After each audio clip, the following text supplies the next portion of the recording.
한국의 재생 전력 비중은 전체의 10% 정도로 30%인 전 세계 및 OECD는 물론 아시아 평균에도 크게 못 미칩니다. 이로 인해서 아리백에 가입했어도 기업들이 재생에너지 조달에 큰 어려움을 겪고 있습니다. 재생에너지 공급 부족 자체가 아리백 달성을 근본적으로 가로막고 있는 것입니다. 기업들이 저렴하게 쓸 수 있는 재생에너지 공급이 부족한 이유는 저희 아이파에서 올해 6월에 발간한 한국 재생에너지 확대의 3가지 병목 요인 보고서에서 지적했듯이 국가 전력망 확충 및 현대화 부족, 복잡하고 이원화된 전력 구매 계약 시스템의 비효율성, 그리고 재생에너지의 실질적 증가에 기여하지 못하는 신재생 에너지 공급 의무화 제도 등을 들 수 있습니다. 반도체, AI 등 첨단 산업에서 글로벌 기업들이 재생 전력을 사용해서 탄소 배출량을 줄이고 공급망 내의 탄소 리스크를 방어하는 것은 이미 전 세계적인 트렌드가 되었습니다. 한 연구에 따르면 ESG 수준이 높은 기업일수록 공급망 내의 거래 기업들의 탄소 배출과 관련된 스콥2와 스콥3 등 간접 배출량을 줄이는 것에 집중을 한다고 합니다. 결국 이미 발빠르게 탄소 집약도를 낮춘 구글이나 애플, 마이크로소프트 등 한국 반도체를 구매하는 기업들은 탄소 배출량이 적은 기업들과의 거래를 통해서 스콥2와 스콥3 등 간접 배출량을 줄이려 하는 노력을 할 것입니다. 이는 재생 전력 사용 비중이 낮은 한국 기업들을 글로벌 공급망에서 배제시키고 투자 및 자금 조달을 어렵게 하는 걸림돌이 될 가능성을 높이고 있습니다. 공급망의 탄소 감축은 환경적 측면뿐만 아니라 이 같은 글로벌 산업 경쟁력 차원에서 한국이 적극적으로 추진해야 할 급선무의 과제입니다. 탄소 국경 조정 제도는 유럽연합에서 내놓은 제도로 국가 간의 탄소 가격 차이에 따른 탄소세 전가와 누출을 막기 위해 도입되었습니다. 내년에 시행을 앞둔 이 제도는 현재 철강, 알루미늄, 시멘트, 수소, 전력, 비료 등 품목을 연간 50톤 이상 수입하는 업체에 CBAM 인증서를 구매하도록 강제하고 있는데, 이 인증서 가격은 수출국과 유럽연합 간의 탄소 가격 차이에 연동된 것이라서 한국처럼 탄소 가격이 낮은 나라의 경우에 타격이 특히 클 것으로 예상이 됩니다. 아울러 유럽연합은 향후 스콥1에 국한된 탄소세 부과 범위를 스콥2로도 확대할 계획이 있으며 CBAM을 적용받는 산업군도 점차 확대될 것으로 예상이 됩니다.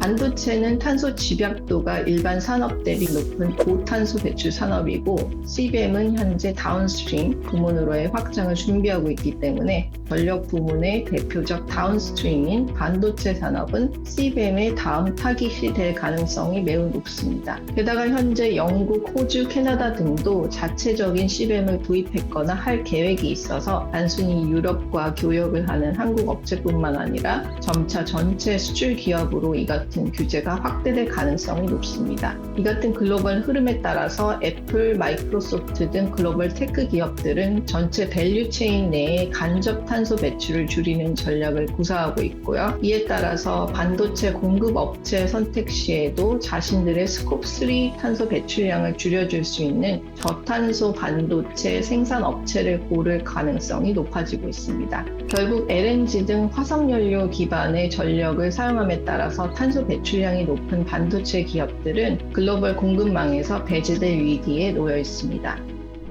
용인 반도체 클러스터가 이 같은 글로벌 탄소 규제의 영향에서 벗어나서 산업 경쟁력과 수출 경쟁력을 유지하기 위해서는 저탄소 배출 기반의 재생에너지를 통해서 전력을 공급하는 전략을 신속하게 준비해야 할 것입니다. 현재까지 나온 전력 공급 계획은 대부분 LNG 기반의 전력을 사용하는 것인데, 이는 글로벌 탄소 규제 강화 및 공급망의 탄소 리스크가 커지는 상황에서 한국 반도체 기업의 경쟁력을 약화시키는 결과를 초래할 수 있습니다.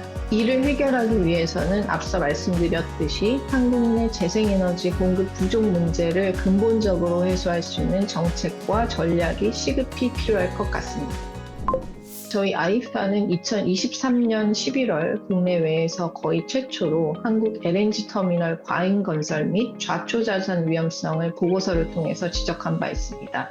당시 한국의 신규 LNG 터미널 건설 계획은 11조 원 이상에 달하는 막대한 규모로 진행이 되었습니다. LNG 터미널 프로젝트가 모두 가동될 경우 2038년까지 전력 믹스에서 LNG 비중을 10%대로 줄이려는 정부의 탈탄소 계획과 아울러 재생에너지 전환에 따른 LNG 자체의 수요 감소로 인해서 설비 가동률은 2023년 기준 29%대에서 2036년에 20%대로 크게 하락할 것으로 전망되었습니다. 이는 한국의 LNG 터미널 가동률이 이미 전 세계에서 일본 다음으로 낮은 것을 감안해 봤을 때 막대한 민간과 공적 자금이 투여되는 사업에서 좌초자산 위험성이 크게 증가하고 있다는 것을 보여주고 있습니다.